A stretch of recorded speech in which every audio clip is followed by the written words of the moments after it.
দেখো এটা ঢাকা বোর্ড 25-এর প্রশ্ন। ঢাকা বোর্ড 25-এর প্রশ্নে কি বলছিল যে একটা স্পন্দনরত কণার সরণের সমীকরণ দেওয়া আছে আর ত্বরণের সমীকরণ দেওয়া আছে। বলছে গ নম্বরে যে বেগের রাশিমালা বের করো। তাহলে আমরা সরণ থেকে বেগ কেমনে পাবো? একবার ডিফারেন্সিয়েশন করলে, তাহলে a sin omega t minus π/4। এখন এটাকে একবার ডিফারেন্সিয়েশন করলে কি পাওয়া যাবে? a থাকবে sin x এর ডিফারেন্সিয়েশন কি হয়? cos x। এরপরে ওমেগা টি এর জন্য আসবে একটা ওমেগা, তাহলে a omega cos omega t minus π/4। এটাই হলো অ্যান্সার। এটুকুই, এটা করলেই 3 মার্ক। এরপরে ঘ নাম্বারে বলছে যে পি এবং ডেলের মান বের করা সম্ভব কিনা। এটা একটু ভালো প্রশ্ন, এটা সুন্দর প্রশ্ন। পি এবং ডেলের মান, দেখো পি এবং ডেল কার মধ্যে আছে? পি এবং ডেল কার মধ্যে আছে? ত্বরণের মধ্যে। তাহলে আমাদের এখান থেকে ত্বরণের সমীকরণে আসতে হবে। তাহলে আসো আরেকবার ডিফারেন্সিয়েশন করি। তাহলে আমরা কি পাবো? ত্বরণের সমীকরণ নাকি একবারে লেখা যায় না? Omega square sine omega t minus π/4। আচ্ছা, এখন এই সমীকরণের সাথে ওই সমীকরণটাকে তুলনা করতে হবে, কিন্তু তুলনা করার মতো এখনো রেডি হয়নি। কেন হয়নি? কারণ ওই সমীকরণের সামনে মাইনাস নাই, এই সমীকরণের সামনে মাইনাস আছে, তো এই মাইনাসটাকে সরাতে হবে। এখন এই মাইনাসটাকে কেমনে সরানো যায় কে বলতে পারবে? বলো দেখি। ব্র্যাকেটের দিলে তো আবার ভিতরে মাইনাস ঢুকে গেল, মানে এই মাইনাসটা এরকম হবে যে মাইনাস ওমেগা টি মাইনাস π/4। এই তো এই মাইনাসটাকে আমি তুলবো কেমনে?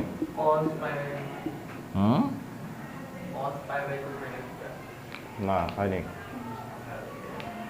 কস কেন হবে? সাইনই তো আছে, সাইন তো রাখতেই হবে আমাদের, কারণ ওখানেও সাইন আছে। এই মাইনাস চলে কেমনে? 2π মাইনাস হ্যাঁ 2π মাইনাস করা যায়। আর কি করা যাবে? পাই প্লাস। হ্যাঁ, ওই যে ত্রিকোণমিতির হিসাব যেটা ছিল যে সাইন নেগেটিভ কোন ঘরে? সাইন নেগেটিভ হলো তৃতীয় আর চতুর্থ। তাহলে তৃতীয় যাবো কেমনে? পাই প্লাসে। আর চতুর্থ যাবো কেমনে? 2π মাইনাসে। 2π মাইনাসে গেলেও হয়, তাহলে আমরা পাই প্লাসেই যাই। সাইন তাহলে পাই প্লাস ওমেগা টি মাইনাস π/4। তাহলে এবার ওমেগা টি তো থাকবেই, এটা হিসাব করে নাও। তাহলে পাই মাইনাস π/4 করলে কি হবে? প্লাস 3π/4 নাকি? এবার আসো এইটাকে আমরা এই যে আদর্শ যেই সমীকরণ দেওয়া আছে সেটা তুলনা করব। তাহলে তুলনা করলে পি এর মান পাওয়া যাবে কত? এই পির জায়গাতে কি আছে? a ওমেগা স্কোয়ার, এটা জায়গাতে আছে পি, তাহলে পি সমান হবে a ওমেগা স্কোয়ার। আর এটা হলো ডেলের জায়গা, তাহলে ডেলের জায়গাতে আছে কি? 3π/4। এটা অ্যান্সার। ঠিক আছে, তাহলে এইখানে বুঝছো না বুঝছো নি? এই জায়গাটা একটু খুব সুন্দর একটা ট্রিকি জায়গা ছিল, যেখানে সবাই যে কাজটা করবে সেটা হলো মাইনাস π/4 লিখে চলে আসবে পরীক্ষায়, কিন্তু এটা ভুল হবে। এই মাইনাসটা তুলতে হবে, কারণ তুমি যখন তুলনা করবা, তুলনা করার ক্ষেত্রে নিয়ম হলো প্রপার সমীকরণ মিলতে হবে, তাছাড়া তুলনা করা যায় না একটা একটার সাথে। ওকে, তাহলে এটা গেল ঢাকা 25-এর প্রশ্ন। আচ্ছা, মাইনাসটা এইভাবে তুলে দিলাম। এটা হলো ওই ত্রিকোণমিতির যে হিসাবটা ছিল চতুর্ভাগের। ফার্স্ট কোয়াড্রেন্টে অল পজিটিভ, সেকেন্ড কোয়াড্রেন্ট হলো সাইন আর কোসেক, থার্ড কোয়াড্রেন্ট হলো ট্যান আর কট, আর ফোর্থ হলো কস আর সেক। তো যদি এইখানে আমরা এই মাইনাসটা, সাইনের যে মাইনাস, এই মাইনাসটা বাইরে ছিল, তো বাইরে মাইনাস আসে কখন? আমরা জানি যে এই চতুর্ভাগের হিসাব করতে হতো দুইভাবে, একটা হলো জোর এবং বেজোর নিয়ে, যে 90-এর সাথে কত গুণ, জোর গুণ না বেজোর গুণ, সেই হিসেবে একটা। আরেকটা ছিল যে ওই যে ঘুরে আসে 90-এর সাথে কত গুণ, সেই অনুযায়ী ঘর ঘুরে। তাহলে ঘর ঘুরে আসলে কোন ঘরে পড়বে? যদি 1 নম্বর ঘরে পড়ে তাহলে সাইন পজিটিভ হবে, যদি 2 নম্বর ঘরে পড়ে তাহলেও সাইন পজিটিভ হবে, 3 নম্বর ঘরে পড়লে সাইন নেগেটিভ হবে, 4 নম্বর ঘরে পড়লেও সাইন নেগেটিভ হবে। তাহলে 3 নম্বর ঘর মানে কি? 3 নম্বর ঘর মানে হলো 90-এর সাথে কয় গুণ হতে হবে?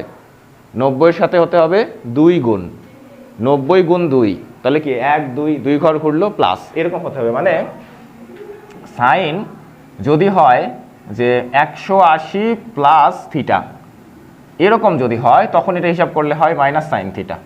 কারণ কি 180 মানে 90-এর সাথে 2 গুণ, তাহলে 90-এর সাথে 2 গুণ মানে হলো 2 ঘর যাবে, সাথে প্লাস থাকার কারণে আরও 1 ঘর যাবে, তাহলে প্লাস 1 ঘর পার হয়ে 3 নম্বর ঘরে আসবে। তাহলে 3 নম্বর ঘরটা হলো ট্যান কটের ঘর, এই জন্য এই যে মাইনাসটা আসছে সামনে। তো এই মাইনাসটাকে যখন আমি ঢুকাই দিব, ধরো এটাকে রিভার্স প্রসেস, উল্টাভাবে চিন্তা করো, তাহলে উল্টাভাবে চিন্তা করলে এই মাইনাস সাইন থিটার সমান এটা লেখা যাবে যে সাইন 180 প্লাস থিটা। এখানে এসে আমি কাজটা করছি যে মাইনাস থিটার জন্য সাইন 180 প্লাস এই যে থিটা। এই ওকে, তাহলে চলো পরের প্রশ্ন। এরপরে কি আছে?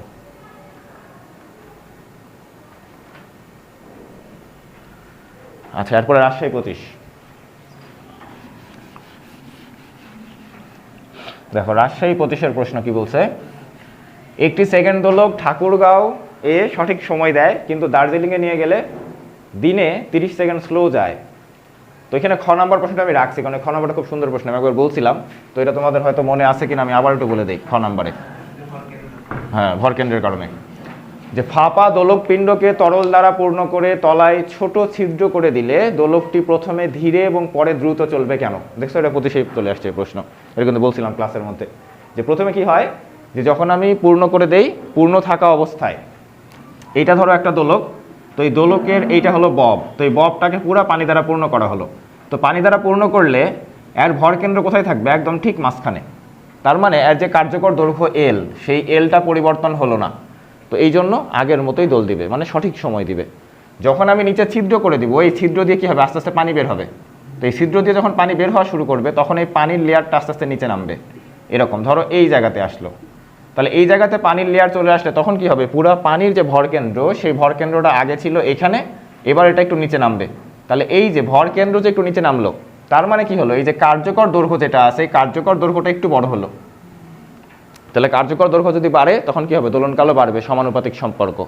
যখন আবার আরও নিচে নামবে, পানি যখন আরও পড়বে তখন ভরকেন্দ্র আরও নিচে নামবে, তখন কার্যকর দৈর্ঘ্যটা আরও বড় হবে, তখন দোলনকাল আবার বাড়বে।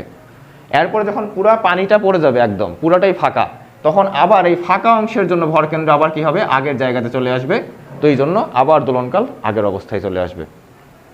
এটাই বলছে যে ছোট ছিদ্র করে দিলে কি হবে? দোলকটি প্রথমে ধীরে ধীরে, তারপরে দ্রুত চলবে কেন? তাহলে প্রথমে ধীরে চলবে, ধীরে চলবে কেন? কারণ যখন আস্তে আস্তে পানি পড়া শুরু হবে তখন কি পর্যায়কাল বাড়বে, তো পর্যায়কাল বাড়া মানে কি? স্লো হয়ে যাওয়া। তাহলে পর্যায়কাল যখন বাড়বে তখন আস্তে আস্তে আস্তে আস্তে স্লো হবে। পর্যায়কাল কেন বাড়তেছে? যে দৈর্ঘ্য বাড়ার কারণে। কার্যকর দৈর্ঘ্য, সুতার দৈর্ঘ্য কিন্তু বাড়তেছে না, বাড়তেছে কোনটা? কার্যকর দৈর্ঘ্য। আর কার্যকর দৈর্ঘ্য ডিপেন্ড করে কার উপর? ওই যে ভরকেন্দ্রের উপর। ভরকেন্দ্র বাড়লে কার্যকর দৈর্ঘ্যটাও বাড়ে। কারণ কি? কার্যকর দৈর্ঘ্য সমান কি ছিল? যে সুতার দৈর্ঘ্য প্লাস ববের ব্যাসার্ধ। তো এইখানে বাড়ে কোনটা? এই যে ববের ব্যাসার্ধের যে অংশটা, এইটা বৃদ্ধি পাবে আস্তে আস্তে। তাহলে এইটা বাড়ার কারণে পুরা এল এর মানটা বাড়বে, ক্যাপিটাল এল। আর আমরা জানি ক্যাপিটাল এল এর সাথে সম্পর্ক কার? পর্যায়কালের। তাহলে ক্যাপিটাল এল বাড়লে পর্যায়কালও বাড়বে। পর্যায়কাল বাড়া মানে কি? একটা দোল দিতে সময় বেশি নিবে, তো সময় বেশি নিলে কি হবে? স্লো হবে। এই স্লো হতে হতে হতে হতে যখন এই পানি শেষ হয়ে যাবে, আবার আগের অবস্থানে চলে আসবে, তখন আবার ফাস্ট হয়ে যাবে। ফাস্ট মানে নর্মালি চলে আসবে আর কি, নর্মাল অবস্থানে। এই আচ্ছা, গ নাম্বার দেখো, গ নাম্বার তোকে সস্তা প্রশ্ন। গ নাম্বার একদম সস্তা প্রশ্ন। কি বলছে? দোলকটির কার্যকর দৈর্ঘ্য কত? এই যে টি ইজ ইকুয়াল টু 2π√L/g। তাহলে এখান থেকে আমাদের বের করতে হবে কি? কার্যকর দৈর্ঘ্য মানে ক্যাপিটাল এল এর মান। তাহলে টি এর মান কত? 2 সেকেন্ড। বলে দিছে কি দোলক? সেকেন্ড দোলক। আচ্ছা, এবার চলো ঘ নাম্বারে। ঘ নাম্বারে কি বলছে? তাপমাত্রাকে অগ্রাহ্য করে, মানে তাপমাত্রা আমরা ধরবো না, সমুদ্র সমতল থেকে দার্জিলিংয়ের উচ্চতা নির্ণয় করা সম্ভব কি না? তাহলে ওই যে দার্জিলিংয়ের উচ্চতা মানে কাইন্ড অফ পাহাড়ের উচ্চতা, যেটা আমরা নির্ণয় করতাম ওটাই। আচ্ছা, এখন তাহলে উচ্চতার সূত্র কি? h is equal two t'/t - 1 × r। মনে আছে এই সূত্রের কথা? এই সূত্র তুমি চাইলে পরীক্ষায় একবার ইউজ করতে পারো, চাইলে সূত্র করতে আসছে সেটা তুমি করে দেখাই দিতেও পারো। যদি সময় থাকে তাহলে দেখাই দিবা কিভাবে আসছে এটা। এটা ওই যে অভিকর্ষীয় ত্বরণের সাথে যে সম্পর্ক ছিল, উপরে গেলে অভিকর্ষীয় ত্বরণ কি হবে, ওই অনুযায়ী সম্পর্কটা বানাই দিবা। আচ্ছা, এখন এখানে টি এর মান কত? 2 সেকেন্ড। টি প্রাইমের মান কত সেটা বের করতে হবে। টি প্রাইম সমান সূত্র কি? 2 × 86,400 ± x। তাহলে এখানে কি বলছে? 30 সেকেন্ড স্লো যায়। স্লো গেলে কি হবে? মাইনাস দিনে 30 সেকেন্ড, তাহলে 30। এই যে এখান থেকে তুমি যে টি প্রাইমের মান পাবা, সেই টি প্রাইমের মান নিয়ে যায় এখানে বসাই দাও। টি এর মান বসাও 2 সেকেন্ড, আর এর মান তো জানোই 6400 কিলোমিটার। শেষ হয়ে গেল, ঝামেলা শেষ। পারবা না? পারবা না? পারা তো উচিত, না পারলে আর পড়াশোনা করে সময় নষ্ট করে লাভ নেই। আচ্ছা, এবার দেখো 3 নাম্বার। 3 নাম্বার কি বলছে? একটি সেকেন্ড দোলক ভূপৃষ্ঠে সঠিক সময় দেয়। তো এই আবার সেকেন্ড দোলক মানে 2 সেকেন্ড। দোলকটিকে এমন একটি উপগ্রহে নিয়ে যাওয়া হয় যার ব্যাসার্ধ পৃথিবীর ব্যাসার্ধের এত গুণ এবং যার ভর পৃথিবীর ভরের এত গুণ। পৃথিবীর ভর দেওয়া আছে, ব্যাসার্ধ দেওয়া আছে। আচ্ছা, গ নম্বরে বলছে উপগ্রহটির পৃষ্ঠে মাধ্যাকর্ষণজনিত ত্বরণ নির্ণয় করো। আচ্ছা, তাহলে দুইটা, এই যে যখন এরকম সম্পর্ক দেওয়া থাকে তখন আমাদেরকে দুইটা সমীকরণ বানাই করতে হয়। সম্পর্ক দেওয়া থাকলে তাহলে একটা আমরা পৃথিবীর জন্য করব। তাহলে পৃথিবীর জন্য কি হবে? GME/RE এর উপরে স্কয়ার, সমীকরণ 1। এরপরে নতুন যে গ্রহে তুমি যাচ্ছ সেটা হলো G প্রাইম, তাহলে M প্রাইম R প্রাইমের উপরে স্কয়ার, সমীকরণ 2। তো দুটোকে ভাগ করে দেই, G প্রাইম বাই GE। তাহলে ভাগ করে দিলে কি থাকবে? GG কাটা, তাহলে M প্রাইম RE এর উপরে স্কয়ার। ঠিক আছে? ঠিক লিখলাম না ভুল লিখলাম বলো? এরপরে R প্রাইমের উপরে স্কয়ার ইন্টু ME, এই তো একবারে হয়ে গেল। এবার M প্রাইম মানে কি? M প্রাইম মানে হলো নতুন যে গ্রহের ভর, সেটা কি? পৃথিবীর ভরের 1/50, এই যে। এরপর RE মানে পৃথিবীর ব্যাসার্ধ থাকলো। এরপরে নতুন যে গ্রহের ব্যাসার্ধ সেটা কি? 1/4, একবারে লিখি 1/16 RE এর উপরে স্কয়ার ইন্টু ME। তাহলে কাটাকাটি গেল, ME কাটা, এটা কাটা, তাহলে থাকে কি 16/50 ইন্টু এই যে GEটা এই পাশে পাঠাই দেই, তাহলে GE মানে 9.81। কত হয় হিসাব করো,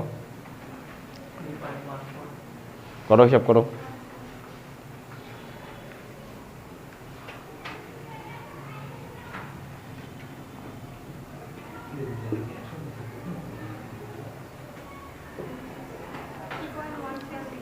ওই তো 3.136, তাহলে 14 বলা যায়।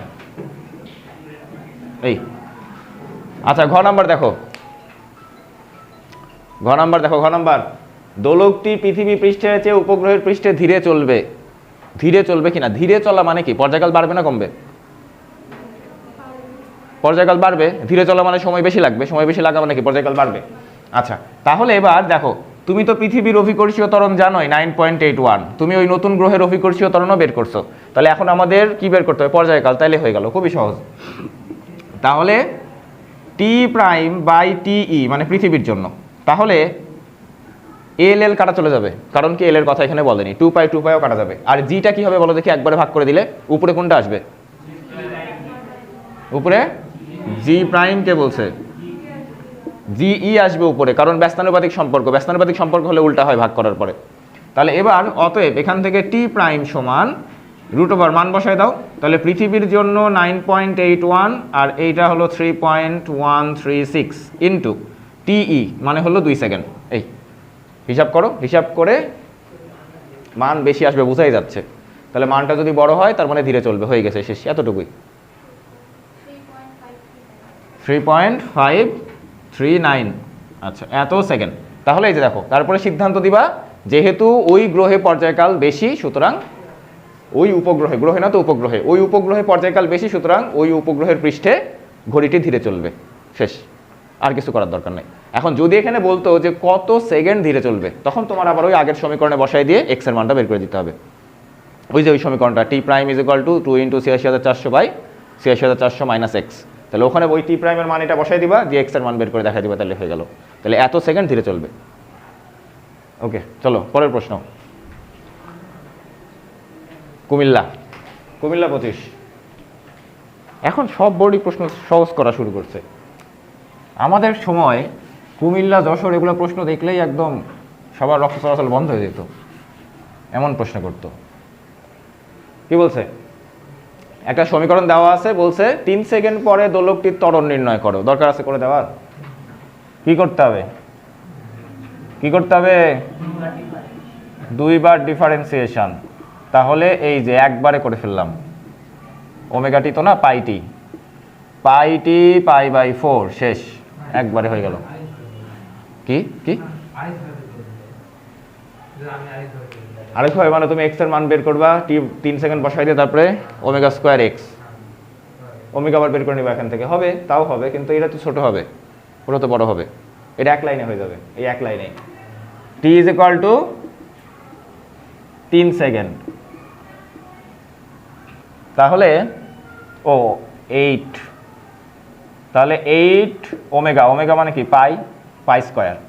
তাহলে -8 π² sin 3π + π/4 এই, ঠিক আছে। এবার এটাকে একবারে ক্যালকুলেশন করে ফেলো, ক্যালকুলেশন করে ফেললে যেটা দেওয়া চলে আসবে 55.83।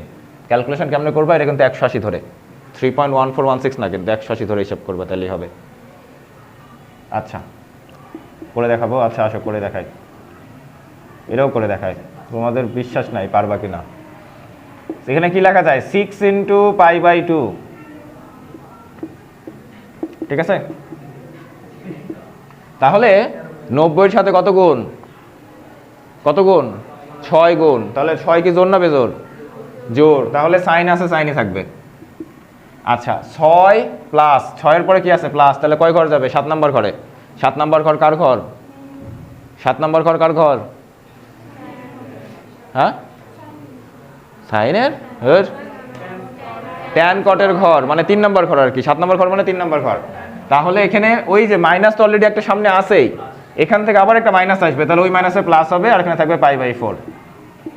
এই π/4 মানে কত, 1/√2 sin 45। এটা ক্যালকুলেশন করলে আসবে 55.83, এত একক, বুঝছো। অথবা তুমি ক্যালকুলেটারে একবারে মানটা 180 ধরে বসালে তোমাকে -1/√2 দিত, একবারে হতো, কিন্তু একবারে করলে ওগুলো জানতে হবে, এগুলো খুব ছোটবেলার পড়াশোনা। আচ্ছা ঘ নাম্বার কি বলছে, দোলকটিকে ভূপৃষ্ঠ হতে এত মিটার ভিতরে নিয়ে গেলে দোলনকালের পরিবর্তন হবে কি না, কি মনে হয়, হবে না হবে না, হবে, অবশ্যই হবে, নিচে নিয়ে গেলেও পরিবর্তন হবে, উপরে নিয়ে গেলেও পরিবর্তন হবে। তাহলে এটা তুমি কেমনে দেখাবো, ওই আগেরটার মতোই, তুমি আগে জি বের করবা। তাহলে নিচে নিয়ে গেলে জির সূত্রটা কি বলো দেখি,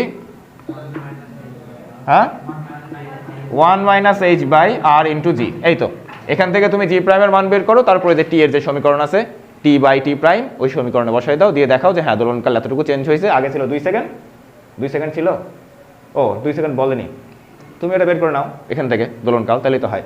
আগে দোলনকালের সেকেন্ড দোলক বলেনি, না বলুক তুমি বের করে নিতে পারবে না, টি 2π/ω, ঠিক না। তাহলে 2π/ω, ওমেগা কত, পাই, ওই সেকেন্ড দোলকই 2 সেকেন্ড। তারপরে বের করে দেখাই দিবা এটা, কারণ বলেনি তো প্রশ্নে, কোথাও তো সেকেন্ড দোলক শব্দটা উল্লেখ করেনি, এই জন্য, ঠিক আছে। ওকে চলো পরের প্রশ্ন, এটা দেখো চিটাগাং বোর্ড 25-এর প্রশ্ন। দেখে প্রশ্নটা পড়ো দেখি, পড়ে পরিচিত লাগতেছে নাকি, লাগতেছে, কে বললো, কে বললো, কোথায় ছিল, না সেটা তো ছিলই, কিন্তু আরো কোথাও ছিল কিনা। 12 সেন্টিমিটার প্রসারিত হয়, সমাবস্থান থেকে টেনে 8 সেন্টিমিটার প্রসারিত করে ছেড়ে দেওয়া হলো। কোথায় ছিল এটা, হ্যাঁ এটা একটা অ্যাডমিশনের প্রশ্ন, হুবহু তুলে দিচ্ছে, এই মানগুলাই ছিল, 8 সেন্টিমিটারই ছিল, 12 সেন্টিমিটারই ছিল। দেখো আসো দেখায়,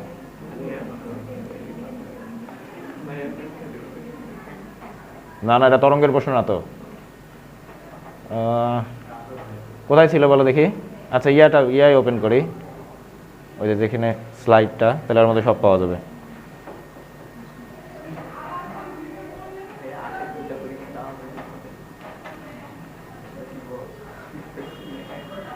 আচ্ছা কই গেল, এই যে বুটেক্সের প্রশ্নটা দেখো, এই যে 23-24, বুটেক্সের 23-24 প্রশ্নটা দেখো, সেম প্রশ্ন, খালি 500 গ্রামের জায়গায় দিচ্ছে 400 গ্রাম, এই যে 8 সেন্টিমিটার প্রসারিত করে ছেড়ে দেওয়া হলো, আর এই যে নর্মালি 16 সেন্টিমিটার প্রসারিত হয়, ওটা 12 করে দিছে, হুবহু সেম টু সেম প্রশ্ন। এই প্রশ্নই না, লাস্টে কি জানতে চাইছে, সর্বোচ্চ বেগ, ওখানেও কি বলছিল, সর্বোচ্চ বেগই বলছে, একই প্রশ্ন। দেখো এই যে এখানেও দেখো সেম প্রশ্ন, এই যে বলছে 400 গ্রাম ভরের একটি বস্তু ঝুলানোর ফলে এটি প্রসারিত হয় 12 সেন্টিমিটার, যেটা ওখানে ছিল 16, ওখানে ছিল 500 গ্রাম, আর এখানে বলছে 8 সেন্টিমিটার টেনে ছেড়ে দেওয়া হলো, ওখানে 8ই বলছিল, দুলতে থাকে, তাহলে এই দেখো সর্বোচ্চ বেগ নির্ণয় করো, একই প্রশ্ন, সেম প্রশ্ন। আসো তাহলে এটা সলভ করা যাক।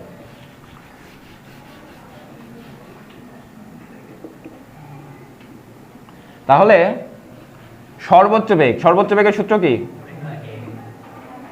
ওমেগা এ। তাহলে ওমেগা, এখন ওমেগা সমান কি বলা যায়, √k/m * a। এই যে k/m এর মানটা আমি কই পাবো, দেখো mg = kx,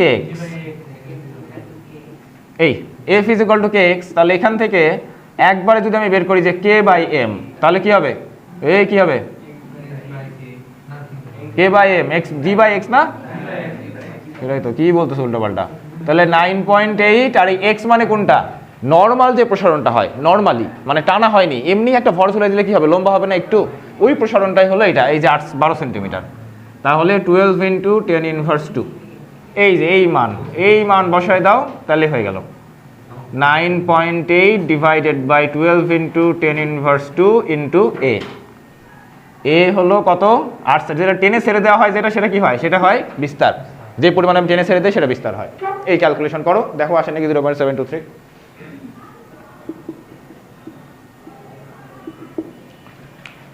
ফিজিক্স এবং ম্যাথের ক্ষেত্রে আমি বলে দিই, ফিজিক্স এবং ম্যাথের ক্ষেত্রে তুমি যত বেশি প্রবলেম সলভ করবে, এটা সময় নষ্ট হয় না, এটা কোনো না কোনো এক সময় কোনো না কোনোভাবে তোমাকে রিটার্ন করবেই, তোমাকে কোনো না কোনো এক সময় ফেভার দিবেই, সেটা যেই প্রশ্নই হোক। যত বেশি তুমি প্র্যাকটিস করবে বাসায়, সেটা ইঞ্জিনিয়ারিং কোশ্চেন ব্যাংক হোক বা যে কোনো কোশ্চেন ব্যাংক হোক, যে কোনো প্রশ্ন হোক, সেটা কোনো না কোনো সময় রিটার্ন হিসেবে আসবেই, যে কোনো ওয়েতে। আচ্ছা, কত আসছে, মিলছে? আচ্ছা, ওকে। ঘ নাম্বার, উদ্দীপকের স্প্রিংটির দোলন যান্ত্রিক শক্তির নিত্যতার সূত্র মেনে চলে কি না। আসো, তাহলে এখানে তো কোনো স্মরণ টরণ কিছু বলেনি না, খালি বিস্তার বলছে। তাহলে এখানে আমরা কিভাবে টেস্ট করবো, এখানে টেস্ট করবো এইভাবে যে এটা একটা স্প্রিং, তো এইটা একটা স্প্রিং ধরা আছে, এইভাবে তো না, এইভাবে ঝুলানো আছে, এইটা একটা স্প্রিং, দেখো এইটা একটা স্প্রিং, তো এই স্প্রিংটাকে তুমি টান দিয়ে প্রসারিত করছো এরকম, এইটুকু, এইটা হলো 8 সেন্টিমিটার যে তুমি প্রসারিত করছো, ঠিক আছে। তাহলে এখন তুমি শক্তির নিত্যতা টেস্ট করবা কোথায়, এখানে একটা করবা আর এখানে একটা করবা, তাহলে হয়ে যাবে, বুঝতে পারছো? একটা হলো সাম্যাবস্থানে আর একটা হলো শেষ অবস্থানে। আচ্ছা, তাহলে আসো সাম্যাবস্থান,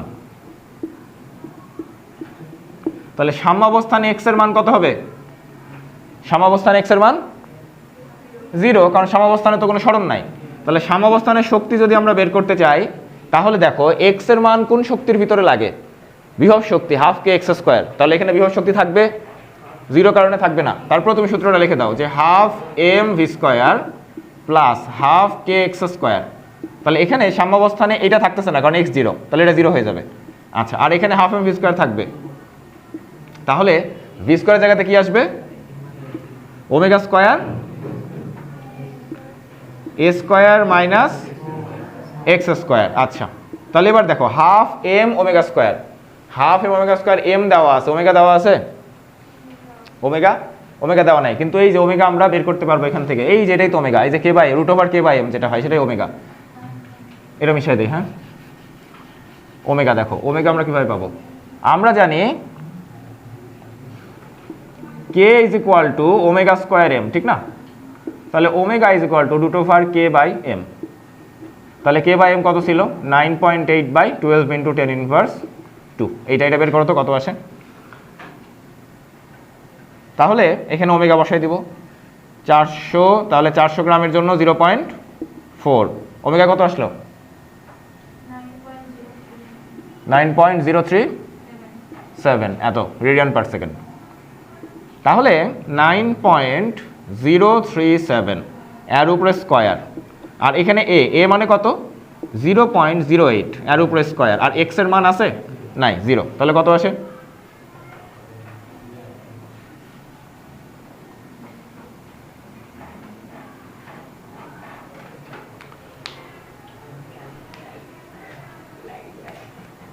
দেখি দাও ক্যালকুলেটর দাও, তোমরা হিসাব করতেছো না, ক্যালকুলেটর নিয়ে বসে আছো।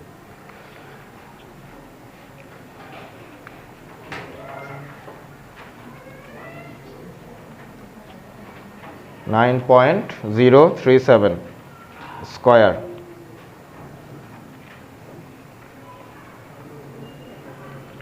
কত আসছে 0.1045 এত জুল, ঠিক আছে। এটা হলো সাম্যাবস্থানের শক্তি। তাহলে এবার আমরা বের করবো আরেকটা জায়গা, সেটা কোথায়, সর্বোচ্চ অবস্থানের শক্তি।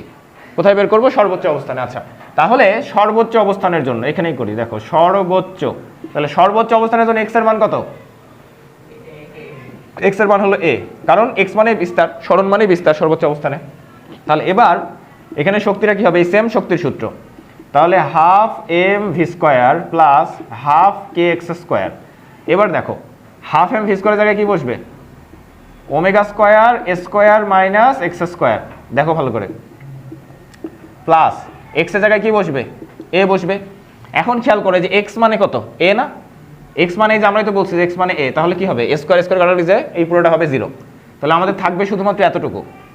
আচ্ছা, তাহলে এখানে এই যে কে এর মানটা বের করে নিছি, সরি ওমেগা বের করছি, কে না তো, তাহলে কে এর পরিবর্তে আমরা কি লিখবো, এম ওমেগা স্কোয়ার, তাহলে 9.037 এর উপরে স্কোয়ার ইন্টু স্কোয়ার 0.08 এর উপরে স্কোয়ার, এই তাহলে ক্যালকুলেশন করলে এই মানটাই আসবে। দেখো এই যে সেম হাফ 0.4, এই যে ওমেগা স্কোয়ার আর এই যে 0.08 এর উপরে স্কোয়ার, তাহলে এটাই আসবে 0.1045 হয়ে গেছে। তাহলে শক্তি নিত্যতা প্রমাণ হলো। বুঝতে পারছো কি করলাম, যে প্রথমে আমরা একবার মাঝখানে এই বিন্দুতে হিসাব করছি শক্তি, আবার একবার করছি কি সর্বোচ্চ বিন্দুতে শক্তি। তাহলে এই বিন্দুতে হিসাব করার জন্য আমাদের x এর মানটা 0 বসাইছি, আর এই বিন্দুর জন্য x এর মানটা বিস্তার বসাইছি a, তাহলে হয়ে গেল। ওকে, চলো পরের প্রশ্ন। বরিশাল 25।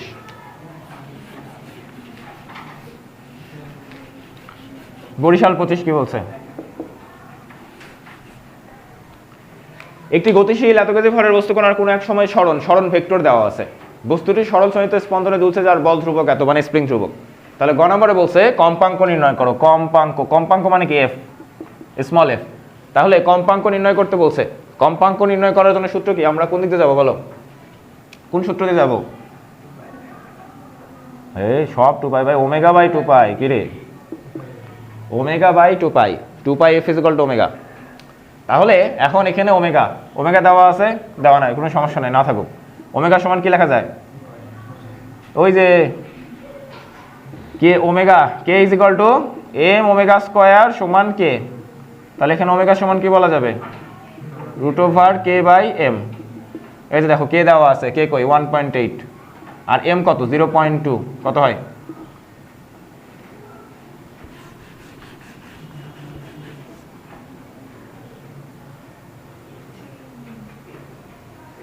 হ্যাঁ কত 3, আচ্ছা তাহলে 3 নিচে হলো 2 পাই, কত হয় হিসাব করে দেখো, 0.4775 আসে কিনা।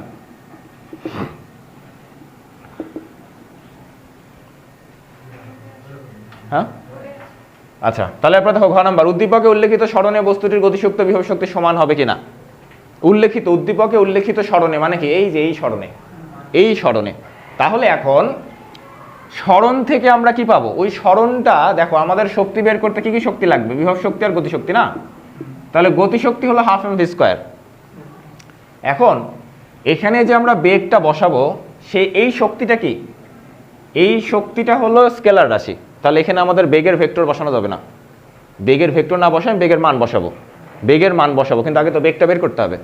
বেগ বের করবো কেমনে, ডিফারেন্সিয়েশন করে বেগ বের করতে হবে। যে কোনো এরকম সমীকরণ থেকে সরণ থেকে বেগের জন্য ডিফারেন্সিয়েশন, বেগ থেকে ত্বরণের জন্য আবার ডিফারেন্সিয়েশন। তো আসো ডিফারেন্সিয়েশন করি, তাহলে বেগ ভেক্টরের জন্য এটাকে ডিফারেন্সিয়েশন করতে হবে, তো করো কি হবে,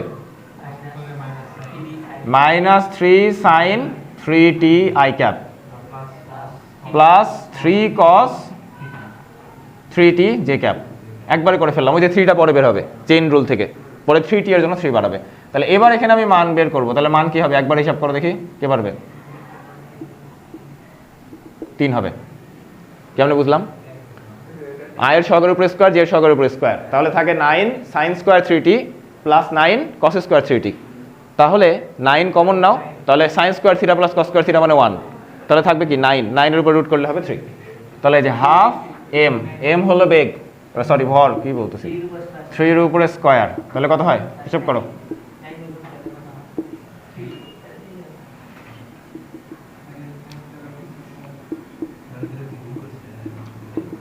ঠিক আছে, এই কেউ বুঝো নেই, হ্যাঁ লব্ধি না তো, মান বের করছি খালি, মান লব্ধি কোত্থেকে আসবে, মান এটা না লব্ধি কি জন্য, মান হবে, ভেক্টরের মান কেমনে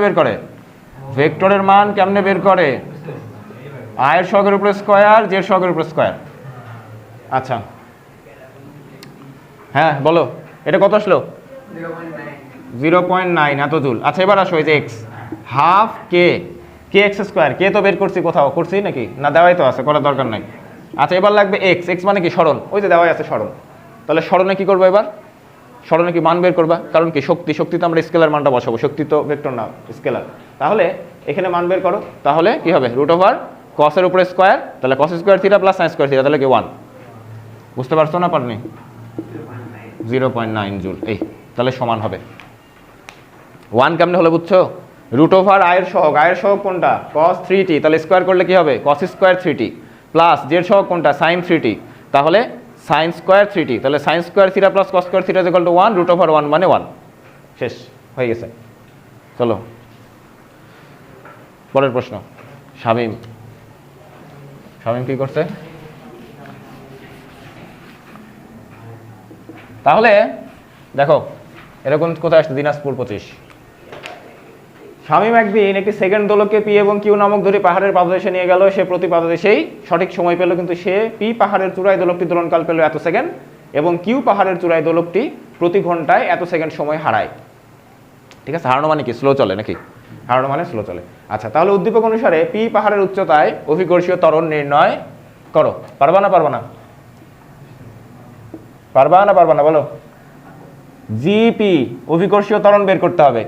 তাহলে তোমার তো দোলনকাল দেওয়াই আছে, দোলনকাল তো দেওয়াই আছে, পিতে দোলনকাল কত, তাহলে 0172 এত সেকেন্ড। আচ্ছা আর কি বলছে, যে পাহাড়ের পাদদেশে সঠিক সময় পেল, এটাকে সেকেন্ড দোলক বলছে না, সেকেন্ড দোলক, হ্যাঁ তাহলে সেকেন্ড দোলক বললে তুমি সেকেন্ড দোলকের জন্য পাদদেশটা কি টি ধরবা, T1, তাহলে 2 সেকেন্ড, এটা ধরো নিচে, তাহলে তো হয়ে গেল টিপি, টিপি বাই T1, তাহলে কি হবে G1 বাই জিপি, এই তো হয়ে গেল। ঠিক আছে, আর পাহাড়ের পাদদেশ মানে কি, পাহাড়ের পাদদেশ মানে ভূপৃষ্ঠ, পাহাড়ের পাদদেশ মানে পৃথিবী, পাদদেশ মানে পাহাড়ের নিচের অংশ, পাহাড়ের নিচের অংশ কোথায় অবস্থিত থাকে, পৃথিবী পৃষ্ঠে। তাহলে G1 এর মান কি বসাবা, G1 এর মান 9.8 দেওয়া আছে, ওই যে দেওয়াই আছে, না দেওয়া থাকলেও আমরা বসাই দিব 9.8, এই তো হয়ে গেল। তাহলে অতএব GP is equal to T1 by TP এর উপরে স্কয়ার ইন্টু G1, তাহলে T1 মানে 2 সেকেন্ড, 0172 এর উপরে স্কয়ার ইন্টু 9.8, এই করো হিসাব করো। এই যে এখানে যখন আমি জিপি লিখছি তখন কিন্তু উল্টাই দিছি, খেয়াল করছো, এগুলো কিন্তু খুব সাবধান খেয়াল করতে হবে, এটা উল্টাই দিছি কারণ কি জিপি উপরে তুলে নিছে না, এজন্য এটা উল্টে গেছে, দেখো T1 উপরে চলে গেছে,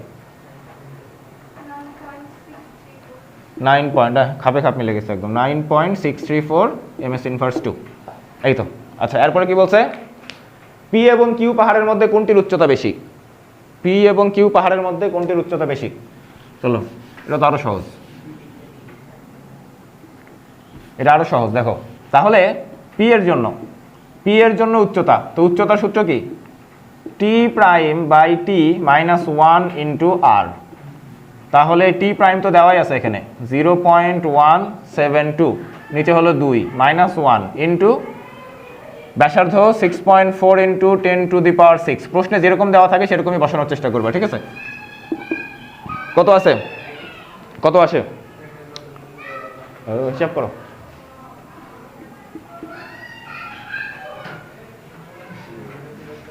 হিসাব করো, হিসাব করো, হিসাব করো, হিসাব করো,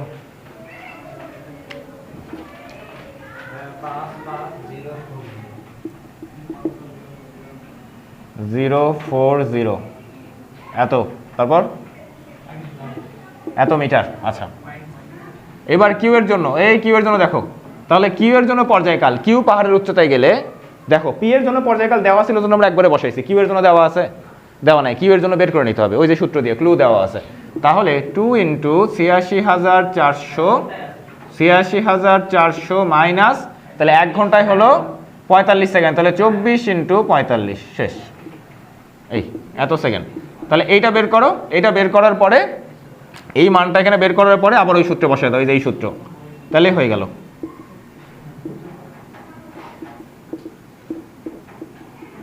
এই শেষ।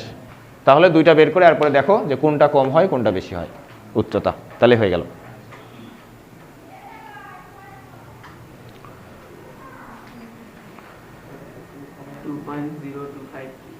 তাহলে কোনটা বেশি হলো, আগেটা যে এটা 55 55,040। ও আচ্ছা, এইচ বের করো না এখনো? ও করো করো করো।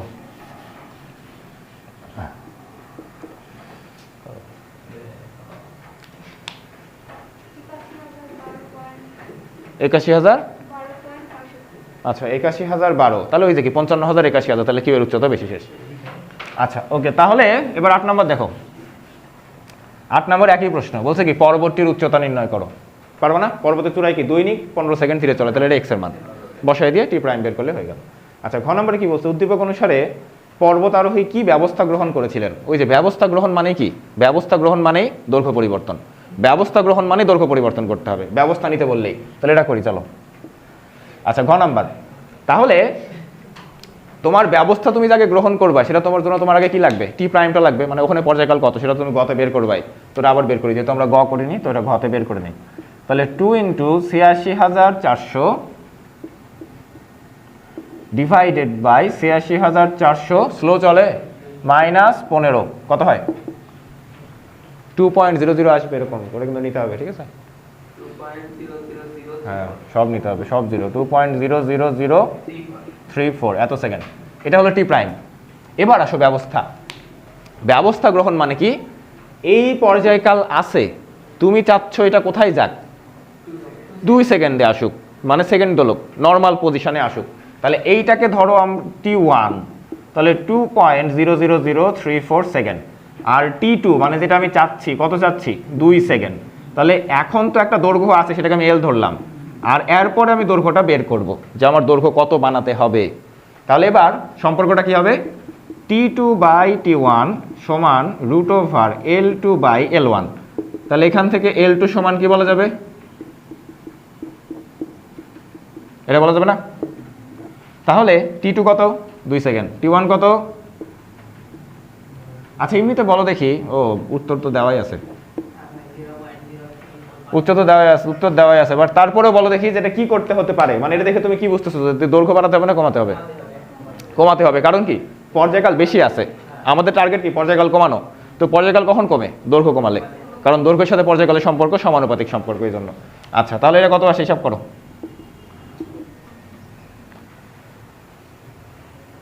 তার মানে এটা একের চেয়ে ছোট আসবে, 0.99 এরকম আসবে।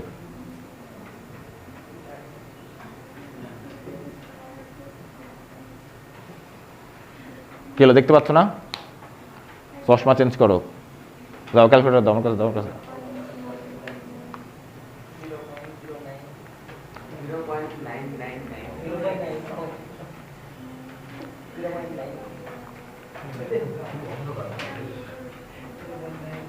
(0.99966) 0.99966 এত এল, ঠিক আছে? আচ্ছা তাহলে দেখো এই যে কমাতে হবে, তাহলে এখন কতটুকু কমাতে হবে আমরা বলবো এবার শতকরা, এগুলো শতকরা হিসাব করে দেওয়া ভালো, তাহলে শতকরা হ্রাস, তাহলে শতকরা হিসাব কেমনে করে, শতকরা কি, এই শতকরা কি কেমনে করে,